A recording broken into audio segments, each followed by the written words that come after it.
India date is Bharat. सदियों पुरानी सभ्यता और संस्कृति वाला यह देश आज एक नए युग के लिए तैयार है। 2047 तक इंडिया की इकोनॉमी एक डेवलप्ड इकोनॉमी बन जाएगी, ऐसा भारत सरकार का कहना है। इंडिया की जीडीपी लगभग 30 to 35 ट्रिलियन डॉलर तक पहुंच जाएगी।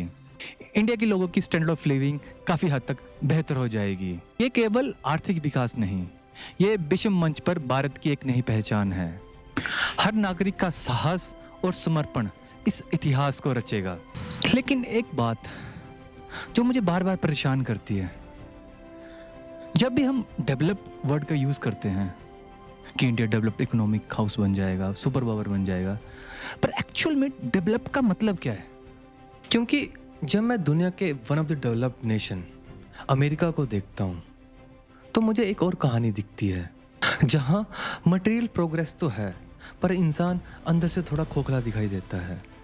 According to the US National Institute of Mental Health, 2021 में लगभग 8.3% यूएस अडल्ट्स ने एक मेजर डिप्रेसिव एपिसोड का अनुभव किया और सीडीसी के डाटा के हिसाब से 2023 तक 13.1% लोगों ने डिप्रेशन के लक्षण बताए।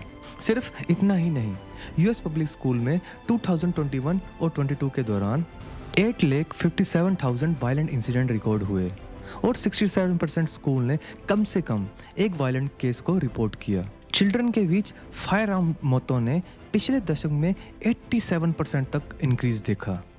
एक ऐसा देश जहां टेक्नोलॉजी, जीडीपी और इनोवेशन अपने पीक पर है और वहीं लोग एंग्जाइटी, लोनलीनेस और वायलेंस से जूझ रहे हैं। ये सब देखकर मेरे मन में ये ख्याल आता है, अगर डेवलपमेंट सिर्फ बिल्डिंग, ब्रिजेस और बड़ी बड़ी कंपनियां बनाना है तो हम अमीर तो हो रहे हैं लेकिन बेटर नहीं। तो मैंने सोचा, अगर भारत को 2047 तक ट्रूली डेवलप्ड नेशन बनाना है तो हमें सिर्फ डेवलप्ड नेशन नहीं, एक इवोल्व्ड सिविलाइजेशन बनना होगा, जहां डेवलपमेंट सिर्फ जीडीपी का नहीं बल्कि इंसान के मन, आत्मा और वैल्यूज का हो। और वहीं से जन्म लेता है एक नया थॉट, एक बीज की तरह, और वो थॉट है बोध नोवा का। हाय, आई एम सौरभ ठाकुर। और अगर हमें भारत को ट्रूली इवॉल्व नेशन बनाना है तो हमें भारत की सोसाइटी को इवॉल्व करना होगा, और सोसाइटी तभी बदलेगी जब उसमें रहने वाले लोग बदलेंगे।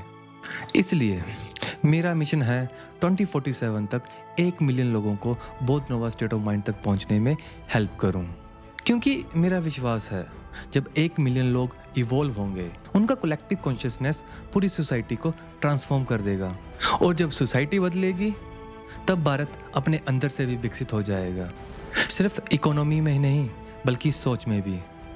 एक बार एरिस्टोटल ने कहा था, man is a social animal, but I believe man is a conscious animal. मेरा ड्रीम है एक ऐसी सेंसिटिव और ओपन माइंडेड सोसाइटी बनाना जहां हर व्यक्ति को बराबर रिस्पेक्ट मिले, चाहे वो गली का शॉपकीपर हो, चाहे स्कूल प्रिंसिपल, चाहे वो बॉलीवुड स्टार हो, चाहे आम आदमी, जहां हर इंसान अपने पोटेंशियल को पहचाने और अपनी जिंदगी को मीनिंग के साथ जिए, सिर्फ जॉब या पैसे के लिए नहीं बल्कि अपनी लाइफ की असली क्लैरिटी और डेप्थ पाने के लिए, जहां लोग अपने एक्शंस की रिस्पॉन्सिबिलिटी ईमानदारी से ले सकें, फियरलेसली अपनी सोच रखें और अपने अंदर के कन्फ्यूजन को समझकर उसे रोशनी में बदलें।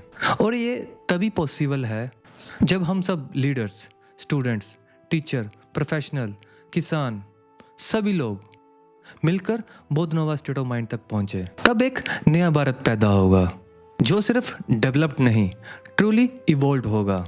मैं जानता हूं आप सोच रहे होंगे ये बोध नोवा स्टेट ऑफ माइंड क्या है। बोध नोवा कोई फैंसी कंसेप्ट या थ्योरी नहीं है, ये एक स्टेट ऑफ बैलेंस है, Trinity of 3 greats minds, Buddha, Maharana Pratap और आइंस्टाइन।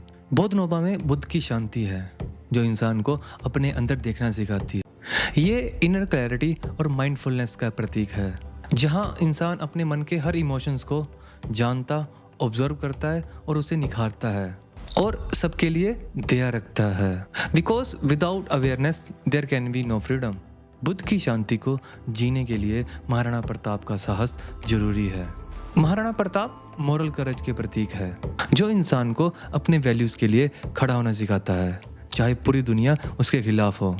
और आइंस्टाइन जो इंसान को सोचने की आज़ादी देता है, जो सवाल पूछना सिखाता है और सीमाओं को तोड़ना सिखाता है और हर एक प्रॉब्लम को नए दृष्टिकोण से देखना सिखाता है। Because curiosity is the engine of human evolution.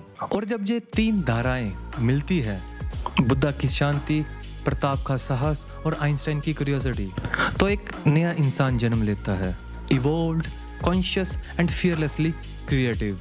और यही वो नोबा इंसान हमारी फ्यूचर सोसाइटी का फाउंडेशन बनेगा।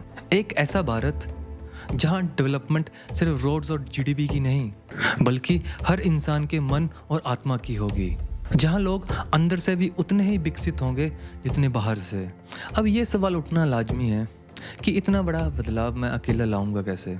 क्या मैं कोई स्कूल या यूनिवर्सिटी खोलूंगा या फिर कोई नई पॉलिटिकल पार्टी बनाऊंगा? नहीं, मेरा विश्वास है ideas moves the world forward.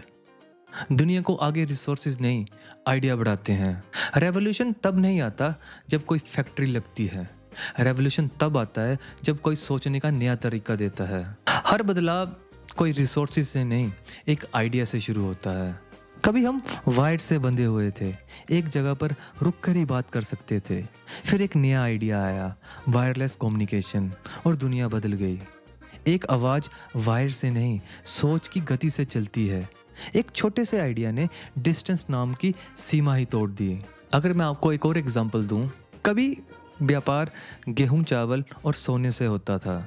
अगर तुम्हें जूते चाहिए और मुझे गेहूं, तभी लेना देना होता था। फिर एक सिंपल से आइडिया ने सब कुछ बदल दिया, और वो आइडिया था पैसा। एक कागज़ का टुकड़ा जिसमें लिखा था वैल्यू, पर असली वैल्यू थी ट्रस्ट। और उस भरोसे ने पूरी दुनिया की इकोनॉमी को बदल दिया। पैसा एक रिसोर्स नहीं, एक कलेक्टिव इमेजिनेशन है। Resources create comfort, but idea create civilisation. आज स्कूल और कॉलेजों में सब कुछ सिखाया जाता है, फॉर्मूलाज, डेट, डेफिनेशन, बट समझना कैसे है ये कोई नहीं सिखाता। हम लोग डिग्री ले लेते हैं, लेकिन अपने अंदर के कन्फ्यूजन से कैसे डील करें, अपने इमोशंस और सोच को कैसे समझे, ये सिस्टम नहीं बताता। एजुकेशन हमारे दिमाग को डेवलप तो करती है, पर कॉन्शियसनेस को नहीं जगाती। और इसी जागृति की कमी हमारी सोसाइटी में सबसे बड़ी कमी है। इसलिए ये सफ़र उन कॉम्प्लेक्स आइडियाज़ को समझने और शेयर करने का है जो philosophy, spirituality, art, history, geography, cognitive science, mathematics और साइंस में छिपे हुए हैं। मैं आपको कोई लेक्चर नहीं दूंगा, मैं तो यहाँ पर आपसे सीखने आया हूँ। मेरा एम है मैं आपको एक नया पर्सपेक्टिव देने की कोशिश करूँ, ताकि आप अपनी थिंकिंग में क्लैरिटी ला सकें और अपने ओल्ड एजम्पशंस को चैलेंज कर सकें और अपने अंदर ऑब्जर्व कर सकें कि क्या आपके लिए सही है और क्या गलत, ताकि आपको किसी भी बाहरी आदमी की ज़रूरत ना पड़े। अगर आप भी मानते हो कि इंसान का इवॉल्व होना ज़रूरी है, तो आइए हम सब मिलकर बोधनोवा स्टेट ऑफ माइंड तक पहुंचने की जर्नी को स्टार्ट करते हैं, ताकि 2047 तक जब इंडिया इकोनॉमिकली डेवलप हो जाएगा, हम ये इंश्योर करेंगे कि इंडिया अंदर से भी उतना ही डेवलप हो जितना बाहर से। नमस्ते, धन्यवाद।